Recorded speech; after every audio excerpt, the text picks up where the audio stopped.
On April 13th, 2003, Tiahleigh Palmer gave birth to a beautiful little girl she would call Tiahleigh Alyssa Rose Palmer. According to reports, Tiahleigh was born with neonatal abstinence syndrome, also called NAS or NAS, meaning as a newborn she suffered withdrawal due to her mother's substance abuse during pregnancy.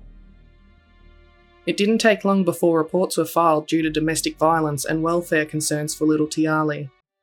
Soon after, she was placed in foster care for a short period due to severe negligence and emotional harm. By August of 2003, Tiahleigh was back in her mother's care where she remained until 2008, before spending time with her father and her maternal grandmother. At the age of 7, Tiahleigh went into out-of-home care, after going through spouts of time being cared for by her mother, father, and maternal grandmother. Unfortunately, all the latter were unable to provide sufficient care for the innocent child. When Tiahleigh was placed into out-of-home care, she was diagnosed as having reactive attachment disorder. This disorder was renamed to adjustment disorder in 2014. This was due to never having a stable home, nor forming healthy emotional bonds with either parental figures. Furthermore, reactive attachment disorder, or adjustment disorder, can make handling emotions extremely difficult. In 2010, Tiahleigh was placed into the care of the department due to ongoing concerns surrounding Cindy's ability and motivation to care for all of her children, including emotional and physical abuse, as well as neglect, domestic violence from Sydney's partners towards her, and substance abuse. Unfortunately, the relationship between Cindy and Tiahleigh would forever remain strained, even after Cindy tried to better her life to perhaps one day be able to have Tiahleigh home again. The damage was already done, and Tiahleigh was unable to form a proper bond with her birth mother. However, she was becoming closer to Cindy from 2013, being allowed overnight stays and unsupervised visits. In Cindy's mind, she was doing the right thing by keeping Tiahleigh out of her home. According to Cindy, it was safer. Until she could 100% provide appropriate care, she believed Tiahleigh would be safer living in a foster home, with people who would care for her as one of their own. At least that's how it should have went. From 2010 to January 2015, Tiahleigh was placed with roughly 5 different foster carers. This only furthered her adjustment disorder, as she began to feel no one would ever love her, and perhaps this was her fault. On January 16, 2015, Tiahleigh was placed in full-time care of Jolene Thorburn. That same month, a temporary child protection order was made, meaning Tiahleigh would be staying with the Thorburns until at least October 23, 2015. The Thorburns were situated in Logan, Queensland, which is approximately 21 kilometres south from Brisbane, the capital of Queensland. The family consisted of Rick Thorburn, the father, Jolene Thorburn, the mother, Trent Thorburn, the youngest son at 18, and Joshua Thorburn, the eldest son at 19. The Thorburns were seemingly a normal family. Both of the sons took dance class and were well liked among their friends and peers. Both Rick and Jolene were social people and were welcome among the community. No one could expect what was about to happen next. The start of Tiahleigh's stay with the Thorburns was going perfectly. Of course, there was the slight issues due to Tiahleigh's disorder. However, other than that, she seemed to thrive. She was taking dance class and loved being with friends. She was seeing her mother on regular intervals and was also loving the horses that resided at the Thorburns' residence on Flessers Road in Chambers Flat. During the months that followed her initial full-time stay, things moved reasonably well, according to reports. However, the real truth may never really be known. It was in October of 2015 that things changed. Tiahleigh was 12 years old. She was young and naive, but also trying her best at making a go of her life with what she had. Trent Thorburn, the youngest son of Jolene and Rick, had messaged his cousin. I'm in trouble, and I don't know what to do. I know it's going to be hard for you to believe, but I'm telling the truth. Please help me. Mum and Dad went out Monday to get horse feed, and I was home doing my schoolwork, and Tia was at home too. After Mum and Dad left, she told me that if I don't have sex with her, she is going to kill Lewis, my dog. Tiahleigh, a sweet and innocent 12-year-old, was being accused by her foster brother of manipulating sex. Furthermore, Trent would also say, I just want the kid gone and out of my life, but I know she is also a source of income for mum and dad as well, and I can't risk us losing money because she is gone. Also, if Tia did say something to Children's Services and she is pregnant, then it all gets investigated, and I could go to jail because the court isn't going to believe me over her. However, claims were made that Tiahleigh had in fact confided in friends as well as Jolene, her foster mother, that Trent was abusing her. Her friends stated that Tiahleigh had said that when her foster carer went out, their son would then have sex with her, and that Trent tried to touch me. Jolene, who was 54 at the time, took no action with what Tiahleigh had told her. The message from Trent to his cousin was sent roughly on the 27th of October 2015. The sexual encounter Trent said had happened was approximately the 19th of October 2015. Trent's cousin would confide in her mother on the 28th of October, who would then tell Jolene, whom was her sister. That afternoon, whilst Tiahleigh was in the shower, Jolene would call Trent down and say she was told by her sister that something distressing had occurred between Tiahleigh and himself. Trent would then admit the sexual encounter, apparently saying, I have done something terrible. He stressed to Jolene he was scared, and that she was possibly pregnant as Tiahleigh was experiencing stomach pains. Jolene, being consumed by worry and the thoughts of Tiahleigh being pregnant and the implications that would bring, decided on telling Rick, her husband, about the predicament. Rick Thorburn said he was also concerned that Trent may go to prison for sleeping with a child under the age of consent. Jolene and Rick then discussed how Tiahleigh was complaining of stomach pains earlier that afternoon, and anxiety of this settled in on how this could be due to early stages of pregnancy. During the discussion, Rick told Jolene he'd take care of it and that everything would be okay. Rick and Jolene decided it was best that Jolene go to her sisters and talk about the messages that Trent had sent the next day. October 29th was a Thursday, and all of the kids had dance class in the afternoon. Joshua and Tiahleigh were at the dance hall at the same time. However, Tiahleigh was experiencing stomach pains again, and so Joshua would call Jolene, who would come and pick her up. Once home, Jolene tried getting Tiahleigh to eat some dinner, but was unable to do so. Jolene gave Tiahleigh some Panadol and put her to bed early. Joshua was still at recitals, and Trent had just left to go to dance class. It was at this time Rick told Jolene to go to her sisters. Jolene agreed and left, leaving Rick alone with the sick Tiahleigh. It was approximately 7 p.m. when she left Rick and Tiahleigh alone in her home. On the way to her sisters, Jolene called her son Joshua and asked if Trent was okay and to keep an eye on him. In between 7:30 p.m. and 9:30 p.m., Rick Thorburn would coldly and meticulously murder Tiahleigh, a 12-and-a-half-year-old girl who had lived a life many could never comprehend, feeling alone and constantly abandoned, never loved nor protected by the ones who mattered most. Innocently slain because of sexual abuse from her foster brother. She was helpless and defenseless. Tiahleigh stood no chance against Rick. He was built solid and weighed easily over 90 kilograms. Not only had Rick's son Trent taken advantage of the young child, but so had he, easily overpowering her and snuffing her life out. At around 9:30 p.m, Jolene returned home. Upon her arrival, she asked Rick if Tiahleigh was okay. Rick would tell her it was all taken care of, and do not ask any more questions, as she did not need to know, just that it was taken care of. Jolene knew within her what this meant. She would later state that Rick was never violent towards her, however, she knew not to push him. Trent would arrive home soon after, and Joshua followed not far behind. A family meeting was called by Rick, and they all sat in the lounge. Rick would then proceed to tell them that Tiahleigh was no longer with them, and that he hoped they understood what that meant. Rick would further the conversation by saying that the next day, everyone would go about as normal, not to raise any suspicion.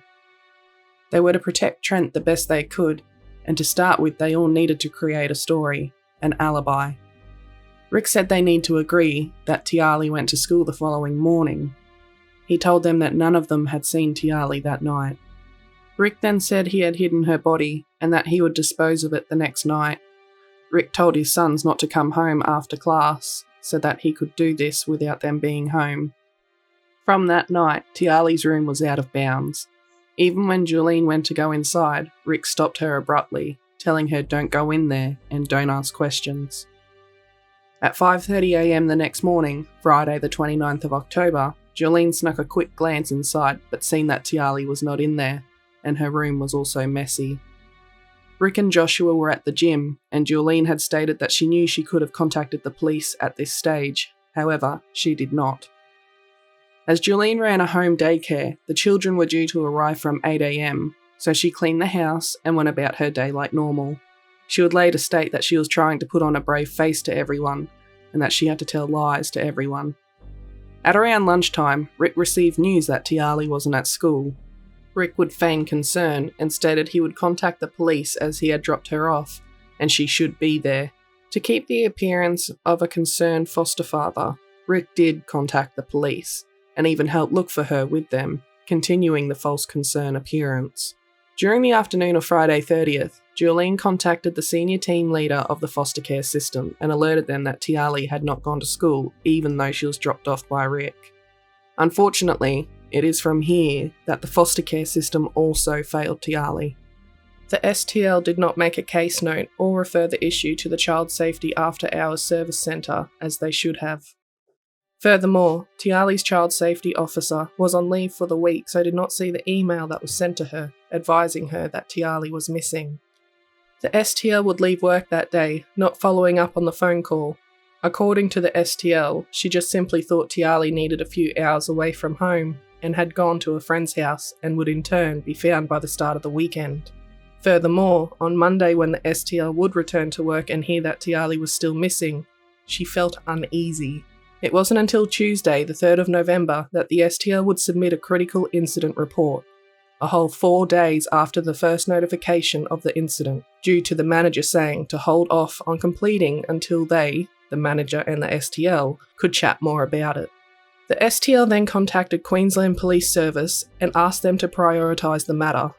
However, the regional director and the assistant regional director of the department were not advised of this incident until the following day, Wednesday, the 4th of November. To make matters even worse, there was confusion over the identity of Tiahleigh's legal guardian, and due to this, the Director General did not give consent for a photo of Tiahleigh to be released as part of the QPS media release until Thursday morning. By this time, it was a full 6 days since Tiahleigh had been seen. On the Friday, when Jolene had contacted the STL to advise them that Tiahleigh was missing, the STL then, by due course, had to notify Tiahleigh's mother Cindy. Cindy was hysterical and demanded that they find her daughter. The STL advised Cindy that they would do everything they could. Unfortunately, as stated above, they did very little in the beginning, if at all. Approximately at 8 p.m. on Friday the 30th of October, Rick was witnessed by Jolene backing his car up into the shed at the back of their property after telling her he had something to do and to not ask questions. It was here when Rick retrieved Tiahleigh's lifeless body from the shed and moved her into the boot of his car. By the time Trent and Joshua arrived home, Jolene told them that Rick was out disposing the body. Rick had driven to a secluded area near the Pimpama River, hauled Tiahleigh out of the boot and carried her down to the bank. There, he left her naked. The only piece of clothing was a torn pair of underwear that hung loosely around her upper thigh. Her head, face down, arms and legs were partially submerged in the water.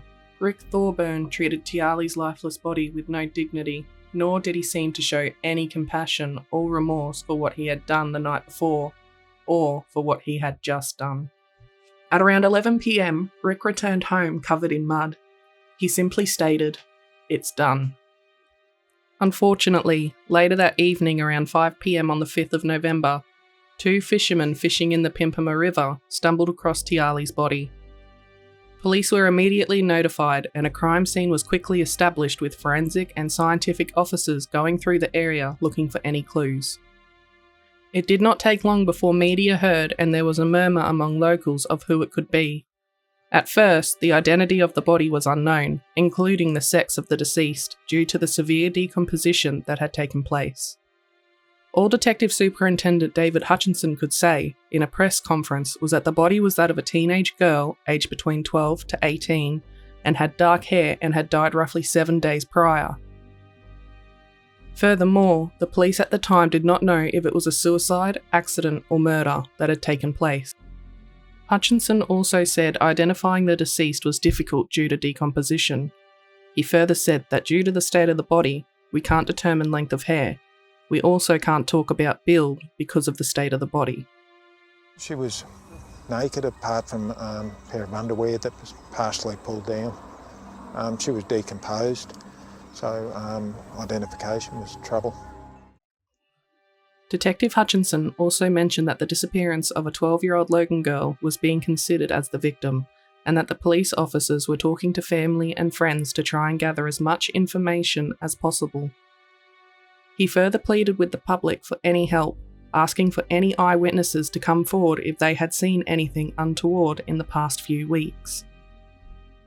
The next day, November 6th, the victim was officially identified as Tiahleigh Palmer.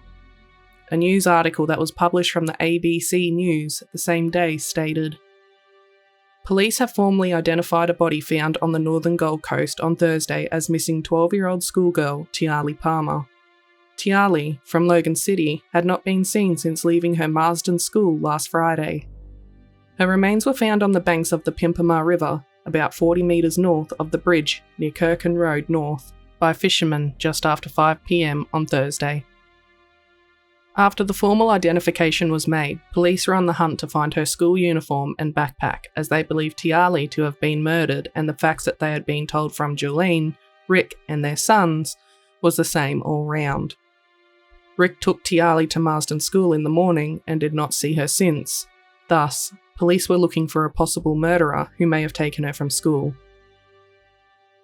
By November 10th, police were no closer in finding out exactly what happened to Tiahleigh. Detective Hutchinson had said they still don't know what had happened, and they may never. During the autopsy of Tiahleigh, cause of death could not be stated as decomposition was just too severe. However, what was noted down was there was no ante-mortem injuries, and she was not pregnant. One of the most haunting things of this horrific case happened at Tiahleigh's funeral. November 14th, 2015 saw the day that Tiahleigh would finally be laid to rest. Hundreds of people attended. Those who knew and loved her, including her mother Cindy and siblings, and those who had only heard of the tragedy. The service was held at the Brisbane Anglican Maori Mission in Canorbia, Brisbane. Rick, along with other loved ones, was one of Tiahleigh's pallbearers. Carrying her beautiful white coffin, feigning tears and emotion that were all a ploy to keep up appearances. Nobody knew any different. To them, he was an emotional foster carer that had just lost his foster daughter. During the memorial service, Trent, her abuser, would also dance for Tiahleigh. The following months, the Thorburns and Cindy, Tiahleigh's mother, would advocate and look for answers. Unfortunately, internet trolls started early and would blame Cindy for being a poor mother. However, she stuck to her choice and stated that she would do the same again, as Tiahleigh, at the time of her first going into foster care, was safer with carers than at home with her. Even though after Tiahleigh's murder, the Thorburns didn't foster again, although they did try, posting Facebook posts in foster caring groups stating to have a room free. The home daycare that Jolene was running abruptly came to an end in April 2016.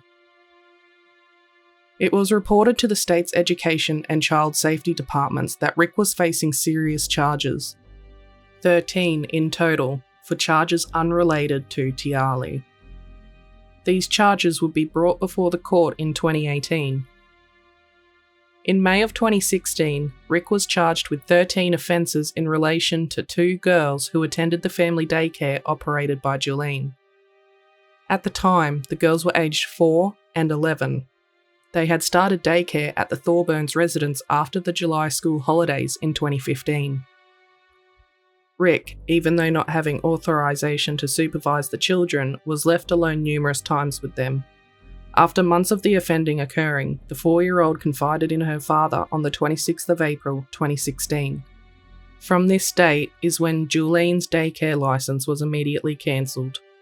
The following is what Rick Thorburn was charged with: raping the 11-year-old, indecently dealing with her on 4 counts, permitting himself to be indecently dealt with by her, willfully exposing her to an indecent film, indecently dealing with the 4-year-old on 4 counts, permitting himself to be indecently dealt with by her on 2 counts, and also attempting to rape her. After these charges, Rick denied any of these offences happening in an interview with the police. He was released on bail and awaited the court date that was unannounced at the time. Over the months since Tiahleigh's murder, the Thorburns had been interviewed and investigated multiple times, even asking all males if any of them had any sexual relations with Tiahleigh. Each and every time, all the family members kept to the exact same story, lying about the horrific truth that had played out between Trent and Tiahleigh, and then Rick and Tiahleigh. Even though their airtight story was the same every new interview, police kept going back in the hopes of finding something, anything. Finally, in late May or early to mid-June, an anonymous caller phoned the Crime Stoppers hotline. They stated that Trent had sent his cousin a message saying he'd had sex with Tiahleigh, and that a family meeting had taken place once his parents had found out. This was the diamond in the rough for the police. After obtaining a copy of the messages secretly, police began to become extremely suspicious and classed the Thorburns as their prime suspects. None of this was made public at the time. An anonymous call came through and gave us details that there was a Facebook message sent from Trent outlining a sexual activity with Tiahleigh, and that there had been a family meeting the night before she disappeared. Due to the Thorburns' strict story ploy, the police and investigators needed something more airtight to catch them on. Thus, sometime before September 2016, the Thorburn house was bugged with audio recording devices. By doing this, the police would capture Rick continuously telling his family to stick to the story no matter what, and that they have nothing on them as long as no one stuffs up. Furthermore, Rick was recorded telling Trent that if they ever found evidence of the sexual abuse against Tiahleigh, to say that she came into his room, and he woke up but he was still drunk. Unfortunately, no remorse or any emotion was ever captured. We will have to keep you out of this completely. Here, Rick and Jolene are schooling their sons to maintain the lie that Tiahleigh was dropped at school when in fact she was already dead. We have to stick to the same story about her going to school the next day and whatever. Then this. Rick tells Trent what to say to police if he's ever questioned about his sexual abuse of his 12-year-old foster sister. She came into your room. You remember waking up? You were still drunk. You were still whatever. Jolene was captured talking to Joshua in secret, saying that if they need to come clean, they will, but it's just between them, and that they have to come clean to keep Joshua, Trent, and herself safe. If we have to come clean, that's just between you and I. We will have to come clean. We've got to come clean to protect you and me and Trent for the rest of it. Dad made the decision to go down that path, unfortunately, and we're going to have to live with it, if it comes to that. Police had obtained numerous tips for vehicles seen around the area of the Pimpama River, including one blue sedan, a Ford Falcon. This was seized on September 13th, 2016. After seeing this vehicle being seized by police, Cindy would claim the vehicle was in fact Rick's on her Facebook page. After a short amount of time, the police learned that Rick had sold the car shortly after Tiahleigh's disappearance. On the 19th of September, police interrogated Jolene, Joshua, and Trent again. Jolene and Joshua finally confessed, coming clean about everything and admitting perjury. Trent continued to lie until he was told about the police knowing the messages. Then, Trent confessed, just as his mother and older brother had. Trent had said he believed he'd accidentally gotten Tiahleigh pregnant, even after he thought he'd withdrawn before ejaculation. I just knew that I couldn't keep doing this very much longer because it was going to catch up with me. Said to Rick, was Tia okay? And he said, it's all taken care of. I said, what do you mean by that? He said, don't worry. Don't ask any questions. I've taken care of it. His exact words were, "Tia is no longer with us." And also he said, "I hope you understand what that means." I knew what he meant, that he'd killed her. How was Dad's emotions at that time? He didn't cry.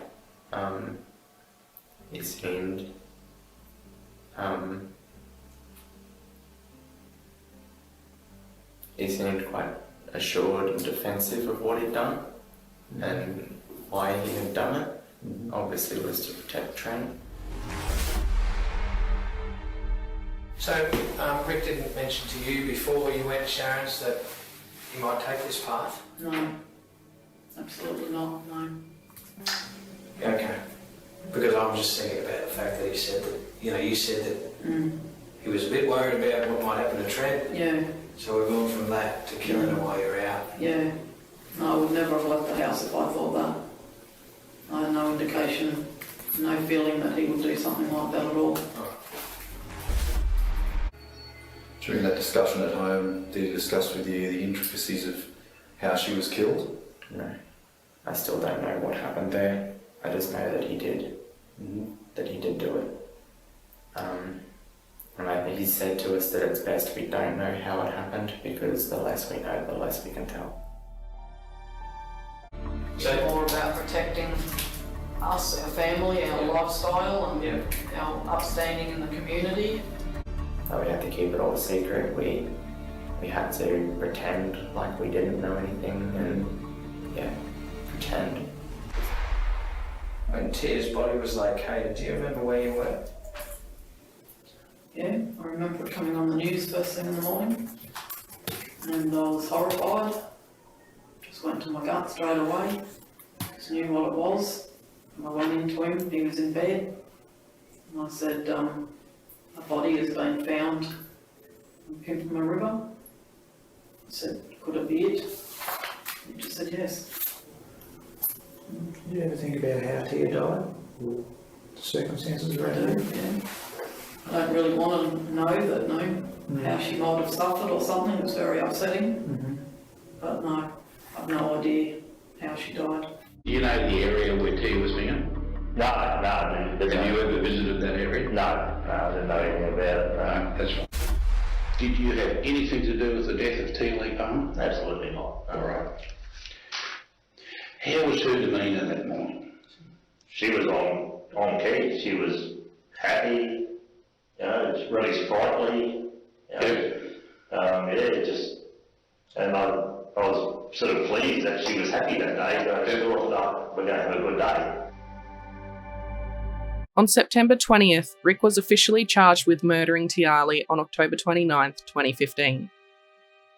Furthermore, he was also charged with interfering with a corpse. The next day, Trent Thorburn was charged with incest, perjury, and attempting to pervert the course of justice. Julene and Joshua were both charged the same day as Trent for perjury and attempting to pervert the course of justice.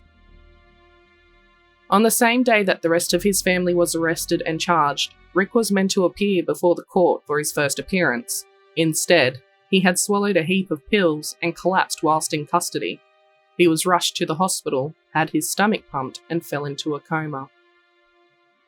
July 26, 2017 saw Joshua Thorburn sentenced and jailed for 3 months. He pleaded guilty to his charges and claimed he only lied because of the pact his father had forced upon him. September 13, 2017 saw Trent Thorburn sentenced and jailed for 4 years. He pleaded guilty to all charges.